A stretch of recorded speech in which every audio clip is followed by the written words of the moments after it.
Hello बच्चों, कैसे आप सभी लोग। Welcome to the video. तो इस लेक्चर में हम देखने वाले हैं बायोलॉजी का चैप्टर न्यूट्रिशन इन प्लांट्स। तो हम एनसीईआरटी का मैं लेने वाला हूँ। तो आपको चिंता करने की ज़रूरत नहीं है, आपका मैं पूरा डाउट क्लियर करने वाला हूँ और हर एक कॉम्पिटिटिव एग्जाम में आप इस चैप्टर के रिलेटेड क्वेश्चन सॉल्व कर पाएंगे। तो सबसे पहले इस चैप्टर में हमें पॉइंट्स टू बी कवर्ड, कौन से पॉइंट हमें कवर करने हैं वो हम देख लेते हैं।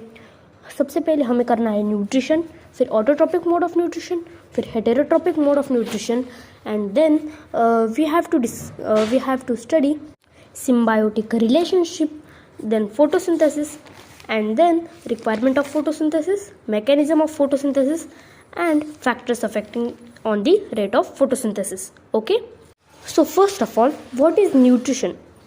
So it is the process of intake of food and its utilization. इसका मतलब क्या, यानी कि न्यूट्रिशन यानी हम एक्सटर्नल सोर्सेज से जो फूड है वो ऑब्टेन करते हैं और फिर उसका यूटिलाइजेशन करते हैं, किसके लिए, एनर्जी सिंथेसिस के लिए। तो ये कैसे करते हैं ये हम इसके अगले चैप्टर में यानी न्यूट्रिशन इन एनिमल्स में देखेंगे।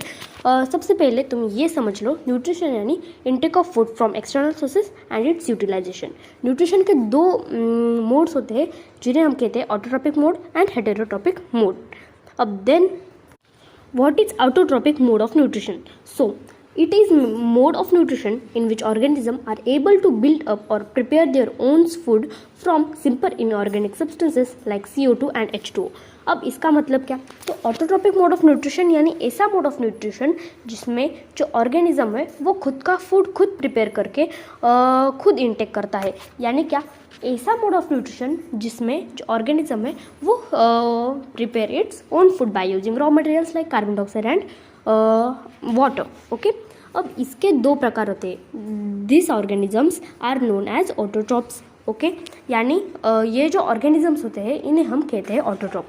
अब जो ऑटोट्रॉपिक मोड ऑफ न्यूट्रिशन है इसके दो प्रकार किए हुए हैं, फोटो ऑटोट्रॉपिक और केमो ऑटोट्रॉपिक। और फोटो ऑटोट्रॉपिक यानी क्या, यानी कि ऐसे ऑर्गेनिज्म जो अपना फूड प्रिपेयर करते हैं बाय यूजिंग लाइट एनर्जी या सोलर रेडिएशंस, एंड केमोऑटोट्रॉपिक यानी ऐसे ऑर्गेनिज्म जो सिंथेसाइज करते हैं उनका food by using chemical energy release during breakdown of chemical compounds. Okay, अब ये समझ में आया। अब हम देखते हैं heterotrophic mode of nutrition. It is mode of nutrition in which organism obtain food from other organism.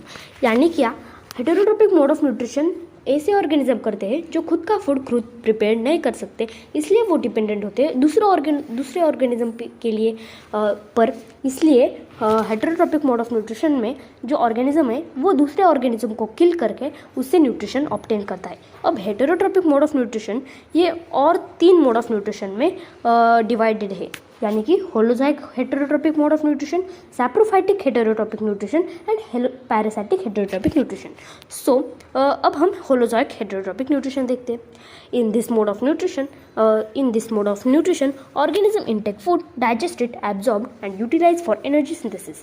This type of mode is done by herbivores, carnivores and omnivores. Okay, तो holozoic heterotrophic mode of nutrition यानी ऐसा mode of nutrition जिसमें जो organism है वो only food दूसरे external sources से यानी दूसरे ऑर्गेनिज्म से फूड इंटेक करता है, फिर उसे डाइजेस्ट करता है और फिर उसे एब्जॉर्ब करके यूटिलाइज करके वो एनर्जी अपनी सिंथेसाइज करता है। यानी सिंपल फंडा है होलोजोइक न्यूट्रिशन का कि वो ओनली बाहर का लेता है, अंदर पूरा उसे डाइजेस्ट करके यूटिलाइज कर देता है।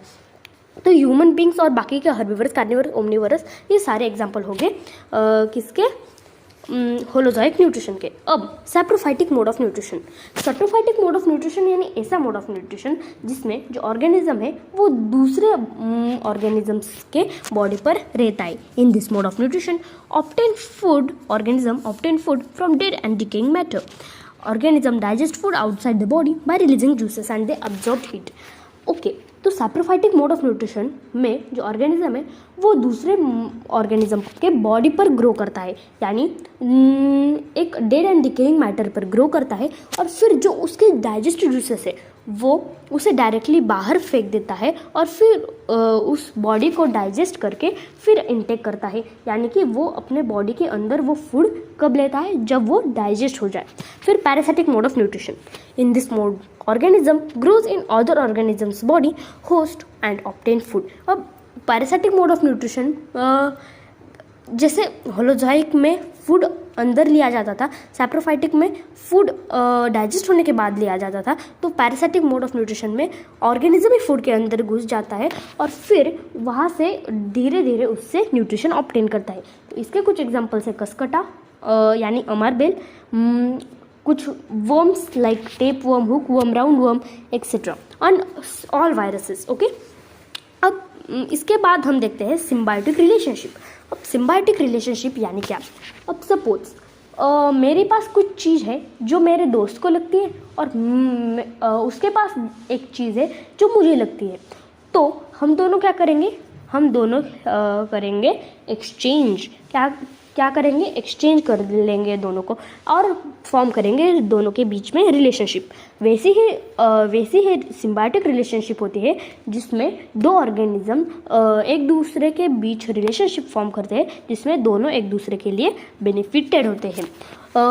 It is association interaction between two different organism in which both are beneficial. Okay, अब इसके 3 प्रकार है। Naturally symbiotic relationship is of 3 types: lichen, mycorrhiza and rhizobium and plants. Okay, अब then lichen is the symbiotic association between algae and fungus.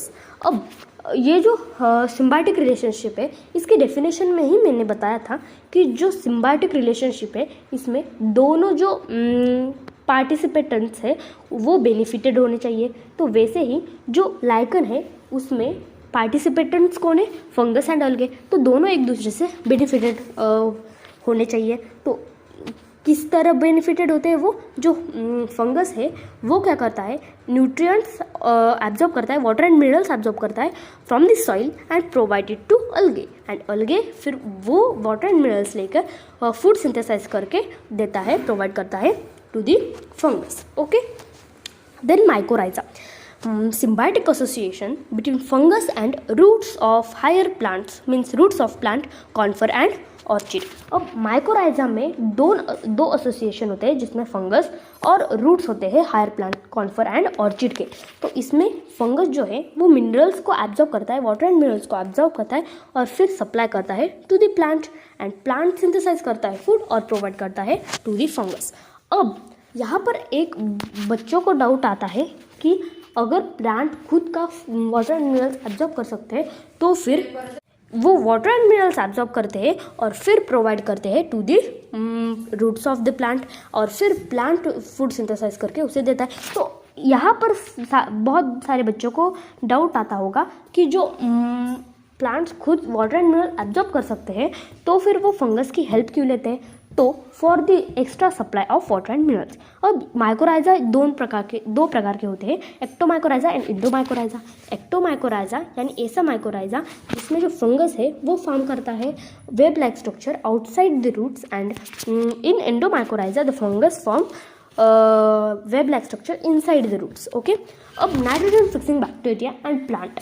अब in this association bacteria fix atmospheric nitrogen, यानी क्या मतलब ये जो एसोसिएशन है वो nitrogen fixing bacteria और प्लांट्स के बीच में होता है। इसमें 2 पार्टिसिपेंट्स बेनिफिटेड होते हैं। किसके लिए? लेगुमिनस प्लांट जो होते हैं वो nitrogen fixing bacteria nitrogen fix करता है क्योंकि उसे प्रोटीन और न्यूक्लिक एसिड के सिंथेसिस के लिए वो लगता है नाइट्रोजन, तो फिर वो नाइट्रोजन एब्जॉर्बल फॉर्म में कन्वर्ट करके नाइट्रोजन फिक्सिंग बैक्टीरिया उसे प्रोवाइड करता है, और जो लेगुमिनस प्लांट है उसे रूट नोड्यूल्स में अपना उसका शेल्टर और फूड प्रोवाइड करते हैं। अब ये जो बैक्टीरिया होते हैं नाइट्रोजन फिक्सिंग बैक्टीरिया ये मेनली होते हैं राइजोबियम, एनाबिना और नोस्टॉक। अब photosynthesis which is the main process. It is the process by which plants make their own food by utilizing simple inorganic substances like CO2 and H2O in presence of sunlight। अब photosynthesis एक process है जिसमें जो plant है वो अपना खुद का फूड खुद प्रिपेयर करते हैं bye using raw materials in the presence of sunlight in the chlorophyll. Okay, इतना समझ में आया। अब फोटोसिंथेसिस में जो क्लोरोफिल है उसकी जगह कहाँ पर है? तो प्लांट सेल्स में क्लोरोप्लास्ट होता है। क्लोरोप्लास्ट को अगर हम जूम करेंगे तो हमें नहीं क्या बंचेस मिलेंगे जिसे हम ग्रैना कहते हैं, और ग्रैना को अगर हम जूम करेंगे तो हमें मिलेगा थाइलाकॉइड, जो कि है place of chlorophyll. Okay, then requirement of photosynthesis. अब फोटोसिंथेसिस के लिए कुछ मटेरियल रिक्वायर्ड हो गए, तो जैसे कि सनलाइट, वाटर, मिनरल्स एक्सेट्रा। तो way like this sunlight is very important for the photosynthesis. तो sun is unexhaustible source of solar energy, यानी क्या, यानी सन सबसे बड़ा सोर्स है, सबसे नेवर एंडिंग सोर्स है of heat and light. Okay, तो plant can utilise only 2 to 10% of solar energy emitted by sun. तो जो प्लांट्स होते हैं ना, वो सिर्फ 2 to 10%, यानी वो पूरी जो सोलर एनर्जी है इमिट की हुई सन से, वो पूरी यूटिलाइज नहीं करते, ओनली 2 to 10% करते। अब PAR लाइट यानी क्या, फोटोसिंथेटिकली एक्टिव रेडिएशन। अब इसका मतलब क्या, फोटोसिंथेटिकली एक्टिव रेडिएशंस मैंने बताया सोलर एनर्जी का ओनली 2 to 10% क्या करते हैं, वो यूज करते हैं, यूटिलाइज करते हैं फॉर द फोटोसिंथेसिस। तो ये 2 to 10% लाइट को हम कहते हैं फोटोसिंथेटिकली एक्टिव रेडिएशन, यानी जो रेडिएशन यूज करते हैं प्लांट फॉर द फोटोसिंथेसिस। अब ये जो PAR लाइट है वो मेनली ब्लू एंड रेड होती है, यानी पूरे जो सन है जो जितने लाइट से इमिट करता है उनमें से सिर्फ ब्लू एंड रेड लाइट जो प्लांट है वो उसे क्या करता है, यूटिलाइज करता है। ओके, अब समझ में आया। अब देन कार्बन डाइऑक्साइड। तो CO2 is present in atmosphere air content 0.03% CO2। अब सबसे पहले कार्बन डाइऑक्साइड जो है वो एटमॉस्फेयर में प्रेजेंट है, ये सबको पता है, और उसका जो अमाउंट है वो है 0.03%। अब इसके बाद जो है, अब CO2 जो है सनलाइट को क्लोरोफिल ट्रैप करता है। तो CO2 प्लांट के अंदर कैसे जाती है, तो CO2 के एक्सचेंज के लिए वहाँ पर एक पोर होता है जिसे हम स्टोमाटा कहते हैं, जिसके थ्रू कार्बन डाइऑक्साइड और ऑक्सीजन की एक्सचेंज होता रहता है, ये स्टोमाटा कहलाता है, और ये स्टोमाटा ट्रांसपिरेशन में भी बहुत हेल्पफुल होता है। अब वाटर कहाँ प्रेजेंट होता है, तो वाटर सॉइल में, हम ऐसे रूट्स को प्रोवाइड करते हैं, सॉइल में प्रोवाइड करते हैं वाटर। तो रूट्स से ऑस्मोसिस के प्रोसेस से वाटर एंटर करता है into the roots, and then xylem tissue में एंटर करके वो पूरे लिव्स तक पहुंचता है। अब क्लोरोफिल। तो क्लोरोफिल एक पिगमेंट है, और ये कहाँ प्रेजेंट होता है, प्लांट सेल में। ये सारा कुछ हमने डिस्कस किया है, और ये कौन सी लाइट ट्रैप करता है, ब्लू एंड रेड। अब देन मैकेनिज्म ऑफ फोटोसिंथेसिस। अब मैकेनिज्म ऑफ फोटोसिंथेसिस यानी जो फोटोसिंथेसिस है वो 2 फेजेस में कैरिड किए हुए, जिसे हम लाइट रिएक्शन और डार्क रिएक्शन कहते हैं। तो लाइट रिएक्शन जो है वो दिन में होती है और डायरेक्टली डिपेंडेंट होती है ऑन दी सनलाइट। ओके, तो आप बहुत जनों के डाउट आएगा, तो फोटोसिंथेसिस के लिए सनलाइट तो ऑफकोर्स ज़रूरी है। तो डार्क रिएक्शन और लाइट रिएक्शन में क्या फ़र्क, तो लाइट रिएक्शन में भी लाइट होती है पर डार्क रिएक्शन में नहीं होती। ओके, तो light reaction occurs on grana of chloroplast, यानी ग्रैना मैंने जो बताया था थाइलाकॉइड्स का बंच, उसमें क्या होता है, लाइट रिएक्शन डन होती है। अब लाइट रिएक्शन जब होती है तब जो प्रोडक्ट फॉर्म होता है वो होता है ATP एंड NADH। ATP मतलब एडिनोसिन ट्राइफॉस्फेट, और NADH यानी नाइकोटिनामाइड एडिनाइन डाइन्यूक्लियोटाइड। ओके, अब डार्क रिएक्शन यानी ऐसा रिएक्शन जो कि डिपेंडेंट होती है लाइट रिएक्शन पर, यानी अगर लाइट रिएक्शन हुई तभी डार्क रिएक्शन होती है। लाइट रिएक्शन सुबह होती है और फिर रात में डार्क रिएक्शन होती है, और डार्क रिएक्शन एक्ट करती है वो जो प्रोडक्ट बने हैं यानी ATP और NADH पर CO2 के साथ वो कंबाइन होके वो क्या करती है, वो प्रोड्यूस करता है, क्या प्रोड्यूस करता है, ग्लूकोज, जो कि है एंड प्रोडक्ट ऑफ फोटोसिंथेसिस। और जो डार्क रिएक्शन होती है वो स्ट्रोमा में होती है, और स्ट्रोमा यानी क्या, जो लिक्विड स्ट्रक्चर होता है क्लोरोप्लास्ट में। ओके, अब factors affecting on the rate of photosynthesis. तो फोटोसिंथेसिस के लिए बहुत सारे फैक्टर्स रिक्वायर्ड है, तो वही फैक्टर्स अगर कम पड़ गए या ज़्यादा हो गए तो फोटोसिंथेसिस की रेट क्या होती है, कम या ज़्यादा होती है। जैसे लाइट अगर 0 है तो फोटोसिंथेसिस की रेट भी 0 होगी, और जैसे जैसे हम लाइट को इंक्रीज कर देंगे रेट ऑफ फोटोसिंथेसिस भी इंक्रीज होगी up to a certain limit called as optimum limit. अब कार्बन डाइऑक्साइड का भी देखो, कार्बन डाइऑक्साइड अगर जैसे जैसे हम इंक्रीज करेंगे तो वो एक ऑप्टिमम लिमिट तक क्या होगी, फोटोसिंथेसिस की रेट इंक्रीज होगी। अब ये ऑप्टिमम लिमिट तक ही क्यों होती है, तो इसके पीछे एक रीज़न है, क्योंकि जैसे जैसे हम एक ही फैक्टर को इंक्रीज करवा देंगे तो दूसरे फैक्टर लिमिटिंग फैक्टर एक्ट कर लेंगे। इसलिए अगर हम एक साथ ही सारे फैक्टर्स को बढ़ा देंगे तो रेट ऑफ फोटोसिंथेसिस बहुत ज़्यादा होगी। ओके, तो यही था सब। तो ये था आज का lecture. Hope you have like it. So please subscribe, like and comment. Comment क्या करना है, कमेंट करना है कि अगली वीडियो में किस चैप्टर पर बनाऊँ। मुझे अगली वीडियो न्यूट्रिशन इन एनिमल्स में ही बनाई है, और इसके बाद में कौन सा टॉपिक शुरू करूँ इसके बारे में आप मुझे कमेंट में बता सकते हो। और प्लीज़ लाइक और शेयर भी करना। Bye bye.